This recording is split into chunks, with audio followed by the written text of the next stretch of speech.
கர்த்தருடைய பரிசுத்த நாமத்திற்கு ஸ்தோத்திரம். இன்னைக்கு நம்ம ஏசாயா 15வது அதிகாரம் 7வது வசனத்தை தியானிக்க இருக்கிறோம். ஏசாயா 15:7 ஜெபத்தோட இந்த செய்திக்குள்ளே கடந்து செல்வோம். ராஜாவம் மாளிகையில் ராப்பகலாய் அமர்ந்திருப்பேன். இயேசு ராஜாவம் மாளிகையில் ராப்பகலாய் அமர்ந்திருப்பேன். துதித்து மகிழ்ந்திருப்பேன், துயர மறந்திருப்பேன். உமை துதித்து மகிழ்ந்திருப்பேன், எல்லா துயர மறந்திருப்பேன். ஆராதனை ஆராதனை அப்பா அப்பா உங்களுக்குத்தான். ஆராதனை ஆராதனை அப்பா அப்பா உங்களுக்குத்தான். என் பலனே என் கோட்டையே ஆராதனை உமக்கே. என் பலனே என் கோட்டையே ஆராதனை உமக்கே. மறைவிடமே உறைவிடமே ஆராதனை நமக்கே. மறைவிடமே என் உறைவிடமே ஆராதனை நமக்கே. உராரரா உபாரரா உப்பரபரா ரிகரகரா எங்கும் நிறைந்த யெகோவாயெல்லேகிம் ஆராதனை உமக்கே. எங்கும் நிறைந்த யெகோவாயெல்லேகிம் ஆராதனை உமக்கே. எங்கள் நீதியை யெகோவா சிற்றேகனு ஆராதனை நமக்கே. எங்கள் நீதியை யெகோவா சிற்றேகனு ஆராதனை நமக்கே. உராரரா உபாரரா உபரபரா விகரபரா பரிசுத்தமாக்கம் யெகோவா மெக்காதிஷ் ஆராதனை உமக்கே. பரிசுத்தமாக்கம் யெகோவா மெக்காதிஷ் ஆராதனை உமக்கே. உருவாக்கும் தெய்வம் யெகோவா வசேனு ஆராதனை உமக்கே. உருவாக்கும் தெய்வம் யெகோவா வசேனு ஆராதனை உமக்கே. விகீரவா விக்கீனரா உபரபரா உபரபரா. உன்னதரே உயர்ந்தவரே ஆராதனை உமக்கே. உன்னதரே உயர்ந்தவரே ஆராதனை உமக்கே. பரிகாரியே பலியானிரே ஆராதனை உமக்கே.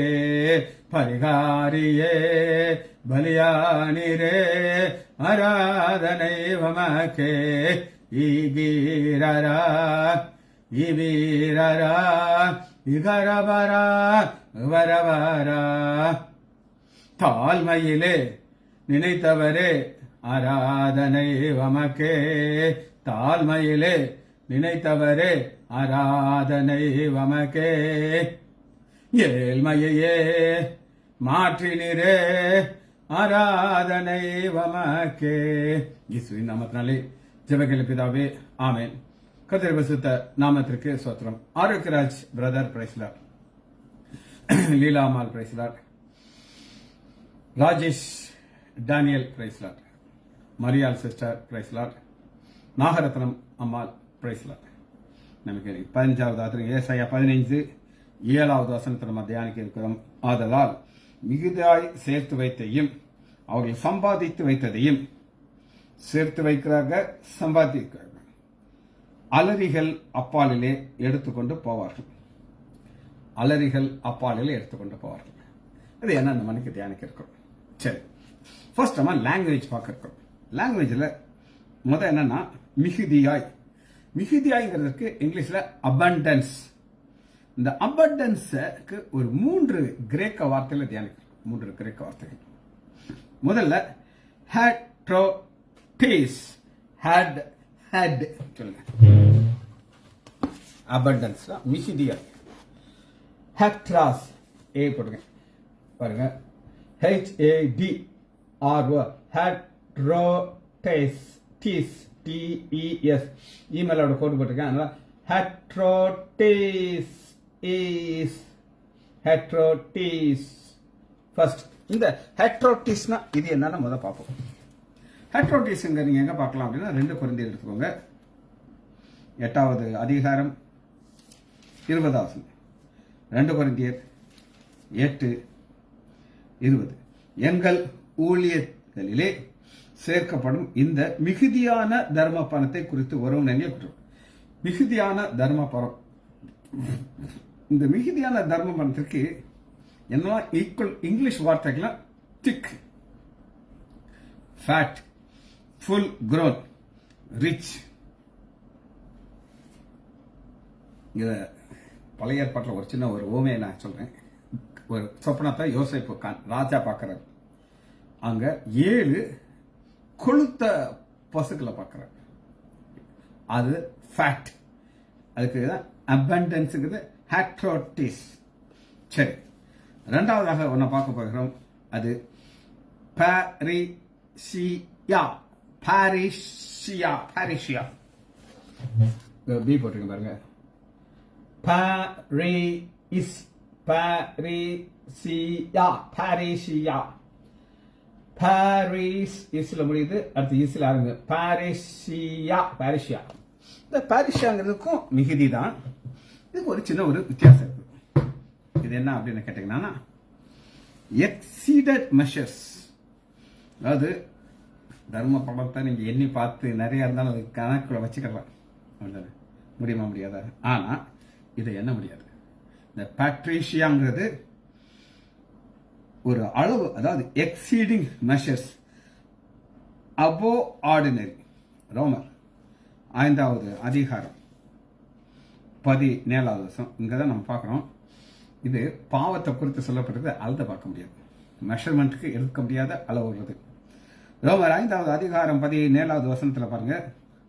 அல்லாமலும் ஒருவனுடைய மீறுதலினாலே, அந்த மீறுதலினாலே அந்த ஒருவன் மூலமாக மரணம் ஆண்டு கொண்டிருக்க கிருபையின் பரிபூரணம், அதை மெஷர் பண்ண முடியாது.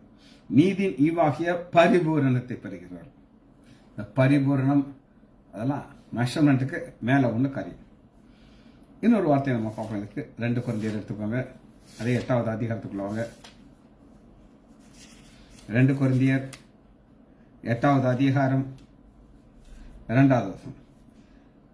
அவர்கள் மிகுந்த உபத்திரவத்திலே சோதிக்கப்பட்டது. உபத்திரவத்தில் மிகுந்த உபத்திரவத்தை மெஷர் பண்ண முடியாது. அது அவ்வளவு மிகுதியா இருக்கிறதுனால பாட்ரிஷியா அப்படிங்கிற ஒரு பேரு. சரி, மிகுந்த சந்தோஷத்தில் கொடுக்கிறார்கள். 3வது ஒரு வார்த்தை இருக்குது. அது பாரிஸ் சியூமா. பாரிசியூமா. அதை நாம பார்ப்போம். சி போட்டுக்கலாம். பாரிஸ் பாரிசியூமா.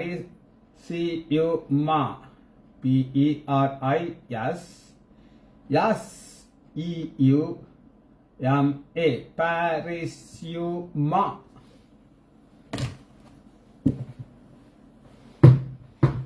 இது அதே 2 கொரிந்தியர்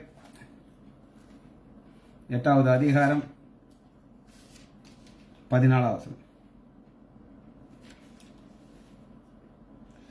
எப்படியானால் மிகுதியாய் சேர்த்தவனுக்கு அதிகமா இல்லை, கொஞ்சமாய் சேர்த்தும் குறைவானது ஒன்றுமில்லை. இதுக்கு என்ன அர்த்தம் அப்படின்னு கேட்டீங்கன்னா, அதாவது ஒரு லெவல் இல்லாம போயிட்டே இருக்கு. என்னுடைய வருமானம் எனக்கு தெரியும். நான் ஹாஸ்பிட்டல் ஒர்க் பண்றேன், பேஷண்ட்ஸ் பார்க்குறேன், பணம் கவுண்டருக்கு போயிடும். நான் பண்ற சர்ஜரி எல்லாத்துக்குமே பணம் காமன்ல போயிட்டு இருக்கும். என்னுடைய சேலரிங்கிறத நான் வாங்கிக்கிறேன். இது பிக்சட். அது கொஞ்சம் கூடுதலா இருக்கும், ஆனா எனக்கு அது பிக்சட். அதைத்தான் நம்ம பார்க்கிறோம். ஆனா இங்க அப்படி கிடையாது. இதை புரிந்து கொள்றதுக்கு இன்னொரு வார்த்தையை நம்ம பார்க்கலாம். இப்போ உங்களுக்கு இது நல்லா புரியும். மத்தேயு 12வது அதிகாரம் 34வது வசனம். 12:34. இருதயத்தின் நிறைவினாலே வாய் பேசும். இருதயத்தில் நிறைவு என்ன இருக்குதோ அது இறுதி நிறைவுங்கிறது நம்மளால அளந்து பார்க்க முடியாது. அது மிகுதியாக உள்ளது. சரி, 2வதாக ஒரு வார்த்தையை பார்க்கிறோம். முதல் வசனத்தை காமிக்கிறேன், 2வது வார்த்தைக்குள்ள போயிடும். 5வது அதிகாரம் ஆகியால் மிகுதியாய் சேர்த்ததையும் அவள் சம்பாதித்து அவர்களுக்கு எடுத்துக்கொண்டு போவார்கள். இங்கிலீஷ்ல கேரி அவே, எடுத்துக்கொண்டு போவார்கள். மெட்ரோ கிசியா, மெட்ரோ கிசியா இரண்டாவது கேரிங்கிறது. இது கிரேக்க வார்த்தை. மெட்ரோ METO, மெட்ரோ மெட்ரோ KESIA, மெட்ரோ கிசியா, மெட்ரோ கிசியா கேரிங் அவே, எல்லாத்தையும் எடுத்துக்கொண்டு போயிடுறாங்க. இது எப்படி இதை நீங்க புரிந்து கொள்ளலாம் அப்படின்னு கேட்டீங்கன்னா, இது பை ஃபோர்ஸ் நடக்கிற காரியம். By force. அந்த ஆத்தர் இது எங்க ஸ்பெசிபிக்கா இருக்குன்னு சொல்றாரு. மத்திய 1வது அதிகாரம் 11 பாபிலோனுக்கு சிறைப்பட்டு போகும் காலத்திலே, பாபிலோனுக்கு சிறைப்பட்டு காலம் போகிறது. இவங்கள பை ஃபோர்ஸ் அடிமைக்கு எடுத்துட்டு போறாங்க. 1 12வது வசனத்துல பாருங்க, பாபிலோனுக்கு சிறைப்பட்டு போன பின்பு, போகும் காலத்திலே போன பின்பு. ஆனா பேசிக்கா தான் காலத்துல நடக்கிறது. பிறகு என்ன நடந்துச்சு? 2வது. 3வது பாருங்க, இன்னொரு இடத்துல அதே தான் இருக்குது. 17வது வசனம், மத்திய 1:17. இவ்விதமாக லாஸ்ட் பாருங்க, பாபிலோனுக்கு சிறைப்பட்டு போன காலம் முதல் கிறிஸ்துவ காலம் 14. பாபிலோனுக்கு சிறைப்பட்டு போன காலம் பை ஃபோர்ஸ், கேரிங் அவே, மெட்ரோ கிசியா. சரி, 3வதாக நான் பார்க்க போறோம். அவர்களின் ஆறுகளுக்கு அப்பாலே, ஆறுக்கு புரூக் இங்கிலீஷ்ல, கிரேக்க வார்த்தை சொல்றேன், புரிந்து கொள்வோம். CHEI, chai, marehos, chai marehos, chai marehos, CHEI, chai, MAR, marahos, chai marahos. Brook தமிழ்ல ஆறு, ரொம்ப சின்னதா இருக்கு. இது இந்த புரூக்குங்கிறது நம்ம ஊர்ல கௌசிய மகா நதி அப்படின்னு இருக்கு. ஒரு காலத்துல பயங்கரமா தண்ணி வந்தனா அதுக்கு மகா நதின்னு பேர் வச்சிருக்காங்க. பிறகு காலங்கள் மாறும் பொழுது மழை பெயர்லாம் குறைஞ்சிச்சு, மாறிடுச்சு. இப்ப அது அழுக்கு சாக்கடையா தான் இருக்கு. ஆனா இந்த புரூக் என்ன அப்படின்னு பாத்தீங்கன்னா, பனிக்காலத்துல மட்டும் ஓடும் ஆறு. பனிக்காலத்துல மட்டும் இந்த ஆறு ஓடும், மற்ற காலத்துல அது ட்ரையா இருக்கு.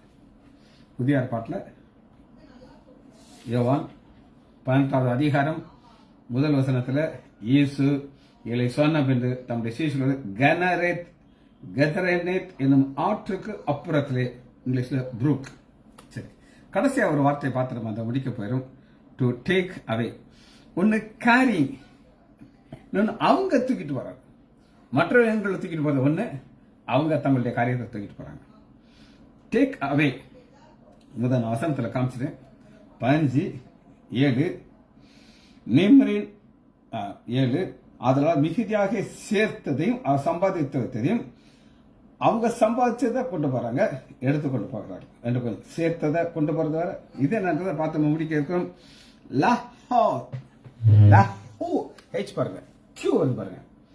டேக் அவே, IA, QAH, லஹ்,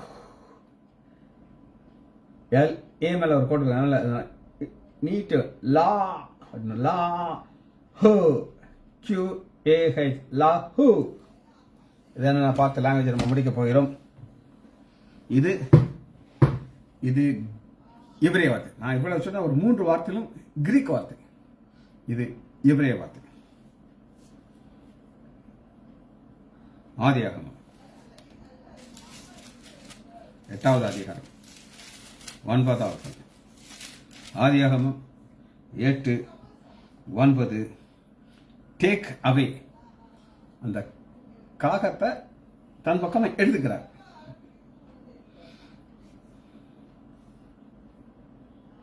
வசனத்தை வாசிக்கிறேன். 8:9 ஆதியாகமம். பூமி மீதெங்கும் ஜலம் இருந்தபடினாலே அந்த புறா தன் உள்ளங்காலை இலைப்பட இருக்கலாம். திரும்பி பேழையிலே அவனிடத்துல வந்தது.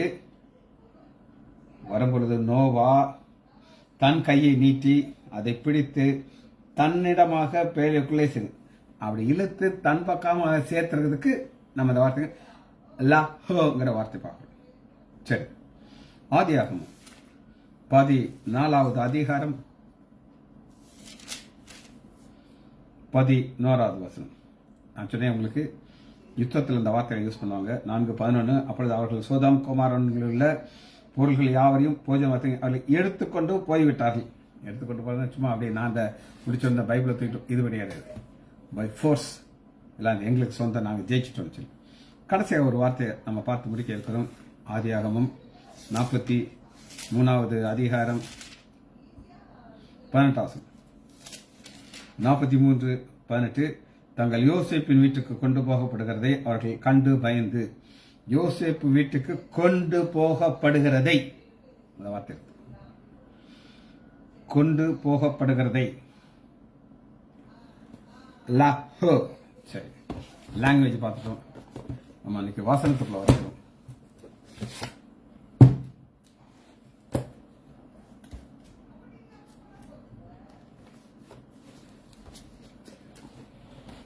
ஃபர்ஸ்ட் இதை நான் எங்க இருந்து ஆரம்பிக்கலாம் அப்படின்னு ஃபர்ஸ்ட் மிகுதிங்கிறது நான் சொன்னேன் உங்களுக்கு, அபண்டன்ஸ்.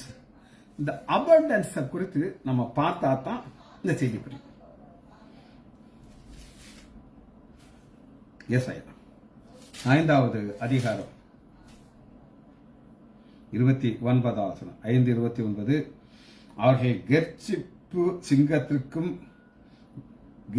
சிங்கத்தின் கெர்ச்சிப்புக்கு போல இருந்து வாலு சிங்கத்தை போல கர்ச்சித்து உருமி இரையை பிடித்து தப்பிப்பான் இல்லாமல் அதை எடுத்துக்கொண்டு போய் விடுகிறார். இப்போ ஒரு குற்றத்தார் வர்றாங்க, ஆண்டவர் அனுமதிக்கிறாரு.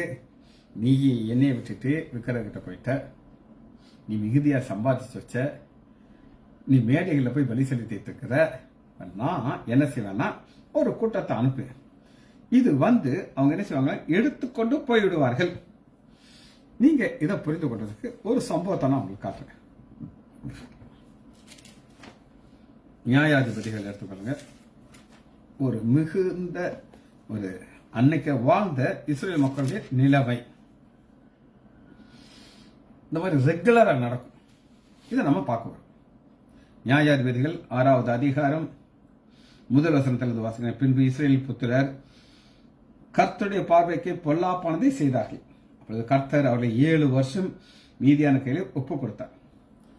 ஒப்பு கொடுக்கறது என்ன அப்படின்னு, கொடுக்கறது வேற, ஒப்பு கொடுக்கறதுனா இப்போ நான் பேனாவை கொடுத்துட்டு திரும்ப வாங்கி என் பாக்கெட்ல வச்சுருவேன். பிச்சைக்காரனுக்கு காசு கொடுக்கறது அவனுக்கு தான் சொந்தம், அது என்னன்னாலும் செய்யலாங்க. ஒப்பு கொடுக்கறது. அப்ப 7 வருஷம் ஒப்பு கொடுத்தார். அப்ப இவருடைய நிலைமையை தான் நம்ம பார்க்க இருக்கோம்.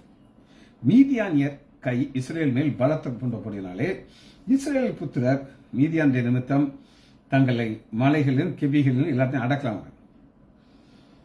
அவங்க சேஃப் பிளேஸ் வச்சிருப்பாங்க. வர்றாங்கன்னு தெரிஞ்சானா அத்தனை விட்டுக்கிட்டு சீக்கிரட்டான அந்த அங்க போய் ஒளிஞ்சுக்கிட்டாங்க, யாரும் கண்டுபிடிக்க முடியாது. அப்ப அவங்க ஆடு மாடு அவ்வளவு கஷ்டப்பட்டு செய்த தானியங்கள் எல்லாமே இங்கதான் ரெடியா கிடக்கு. இஸ்ரேலர் விதைத்திருக்கும் பொழுது மீதியானரும் அமலேக்கியரும் கிழக்கு புத்திரரும் அவர்களுக்கு விரோதமாக எழும்பி அவர்கள் எதிரே பாலை நெருங்கி காசா எல்கை மற்றும் நிலத்திலே விளைத்து கெடுத்து இஸ்ரேல் ஆகாரத்தை ஆகிலும் ஆடு மாடுகள் வாய்க்காம போகும், நிலத்தை கெடுத்து விடுவாங்க. எல்லாம் ஏன்னா ஆண்டோடைய பரப்பைக்கு பொல்லாப்ப செய்றாங்க. இதே கரைத்தான் இருக்குது. அவர்கள் தங்கள் மிருக ஜீவன்களையும் தங்கள் கூடாரத்தோடு வெட்டுக்கிளையை போல திரளாக கொள்வார்கள். அவர்கள் ஒட்டகங்கள் எண்ண முடியாதற்கும் இந்த பிரகாரம் தேசத்தை கெடுத்துள்ளார்கள். இதுதான் இந்த சிம்மரத்தின் தான் சிங்கங்கிற ஒரு உவமையை பார்க்கணும். ரெண்டாவது, இது எதனால இது நடக்குது அப்படின்னீங்கன்னா இதுக்கு தேவ கட்டளை. இப்ப பவுல் சொல்லும்போது நான் ஒரு ஆலோசனையாக நான் சொல்றேன், திருமணத்தை பத்தி சொல்லும்போது அது ஆலோசனையா சொல்றேன். ஆனா இது ஆலோசனை கிடையாது, இது கட்டளையாக வருகிறது. ஏசாயா 10வது அதிகாரம் 6வது வசனத்துல கட்டளையை நம்ம பார்க்க போகிறோம். அவபக்தியான ஜனங்களுக்கு விரோதமாக நான் அவனை அனுப்பி, அவபக்தி பக்தி அவபக்தி பக்தி நானது என் இயேசு ராஜா சாரோ நின் ரோஜா உம் கிருபை தந்தாலே போதும், அலைமோதும் வாழ்வில் அலையாமல் செல்ல உம் கிருபை முன் செல்ல அருளும். அது பக்தி. அவ பக்தி, நான் எல்லாத்தையும் செய்வேன், கடவுள் அது கான்ட்ராக்ட். இது ஒரு காரியம். அப்படி இருக்கிறவர்களுக்கு விரோதமாக எனக்கு கோபமூட்டின ஜனத்தை கொள்ளையிடவும் சூறையாடவும் அதை வீதியிலே மிதித்து போடவும் அவனுக்கு கட்டளையை கொடுப்பேன். சும்மாலாம் யாரும் வர முடியாதுங்க. ஆண்டோட கட்டளையை கொடுக்குறாரு, வந்து இதெல்லாம் செஞ்சுட்டு போயிடுறாங்க. காரணம் என்ன அப்படின்னு நீங்க கேட்டீங்கன்னா, பாருங்க 10வது அதிகாரம் 10வது வசனத்துல ஸ்பெஷல் அப்படின்னு ஒண்ணு இருக்குதுங்க. எருசலேமையும் சமாரியாவை பார்க்கலும் விசேஷித்த சிலைகளை உள்ள விக்கிர ராஜ்யங்கள் என் கை கண்டுபிடித்திருக்கு. விசேஷித்த சிலை இப்ப நீங்க, நான் போய் பார்த்திருக்கேன், அதனால நான் சொல்றேன். ஆக்ரால போய் தாஜ்மஹாலை போய் நீங்க பார்த்துட்டீங்கன்னா, இந்த கைடு நைஸா அவங்கள ஒரு கடைக்கு கூட்டிட்டு போயிடும். அந்த கடையில் அவங்கள வந்து அப்படியே பட்டர் போட்டு, சார் நான் உங்களுக்கு ஒரு ஸ்பெஷல் ஸ்டாச்சு, அதாவது நீங்க பார்க்குற தாஜ்மஹால் இங்க அப்படியே நீங்க பார்க்கலாம். அப்படி சொல்லி சொல்லி சொல்லி உங்க பிரெயின் வாஷ் பண்ணி, இதுக்கு என்ன விலைன்னா ஒரு ரேட்டு சொல்லுவோம், ஒரு 50,000 சொல்லுவோம். அப்புறம் நைஸா நீங்க வெளியில போகும்போது, சார் கொஞ்சம் குறைச்சு தரேன் சார், நான் எங்களுக்கு தெரியும் இந்த மாதிரி ஏமாத்தணும், ஓடியே போயிடும். ஆனா நீங்க ரோட்ல போகும்போது பாத்தீங்கன்னா 5 ரூபாய்க்கு 10 ரூபாய்க்கு 50 ரூபாய்க்கு 100 ரூபாய்க்கு இதே மாதிரி வச்சிருக்கோம். கொஞ்சம் சைஸ் சின்னதா இருக்கும். அது ஸ்பெஷல். தாஜ்மஹாலை நம்ம வாங்க முடியாதுன்னு வச்சுக்கோங்களேன். ஆனா இந்த மாதிரி ஸ்பெஷலா, அதாவது அந்த பிரிண்ட் எடுத்து அப்படி சின்ன சைஸ்ல பண்ணி கொடுக்குறேன். அந்த மாதிரி விக்கிரங்கள் இருக்குன்னு சொல்லி ஆண்டவர் கட்டளை சொல்கிறார். இது காரணம் என்னன்னா, எருசலேம் விக்கிரத்துக்குள் நிறைஞ்சிருச்சு. 2வது பார்க்க போறோம், இவர்கள் எதிர்த்து நடக்கிறார்கள். ஏசாயா 10வது அதிகாரம் 13வது வசனத்தை வாசிக்கிறவங்களுக்கு, அவன் என் கையின் பலத்தினாலேயும் என் ஞானத்தினாலே இதை நான் செய்தேன், நான் புத்திமான், நான் நான் நான் நான் நான் ஜனங்களுக்குள் எல்லையை மாற்றி அவர்கள் பண்டகசாலையை கொள்ளையிட்டு வல்லவனை போல குடிகளை தாழ்த்தினேன். இது பெருமைக்கு விரோதமாக ஆண்டவர் வந்து இவங்க சம்பாதிச்சது எல்லாத்தையும் எதிரி தூக்கிட்டு போக வச்சிருக்காரு. ரைட், பெருமைக்கு விரோதமாக இருக்கிறாரு. இந்த என் கை இதை செய்தது அப்படின்னு சொல்றாங்க. நீங்க யோபுட்ட போய் கேட்டீங்கன்னா, யோபு ரொம்ப காஷியஸா இருப்பாரு. ஐயோ, இது என் கை செஞ்சதுன்னு நான் சொல்லிடக்கூடாது ஆண்டவரே அப்படின்ட்டு ஒரு பயத்தோடு அது இருதயத்தை அவங்க காட்ட. யோபுடைய இருதயம், நான் இது இல்லை அப்படின்னு சொல்றதுக்கு, யோபு 31வது அதிகாரம் 24வது வசனத்தை பாருங்க. நான் பொன் மேலில் என் நம்பிக்கை வைத்து தங்கத்தை பார்த்து நீ என் ஆதரவு என்றும் நான் சொன்னதும், என் ஆஸ்தி பெரியது என்றும் என் கை மிகுதியாக கிடைத்தது என்றும் நான் மகிழ்ந்து, சூரியன் பிரகாசிக்கும் பொழுது அல்லது சந்திரன் மகிமையை நான் காணும்போது அதை நோக்கி நான் சொல்றேன், என் மனம் ரகசியமாக, எல்லாம் சூழ்நிலை ரொம்ப ஸ்மூத்தா இருக்கு, ரகசியமாக மயக்கப்பட்டு என் வாய் என் கையை முத்தி இருக்கிறேன்.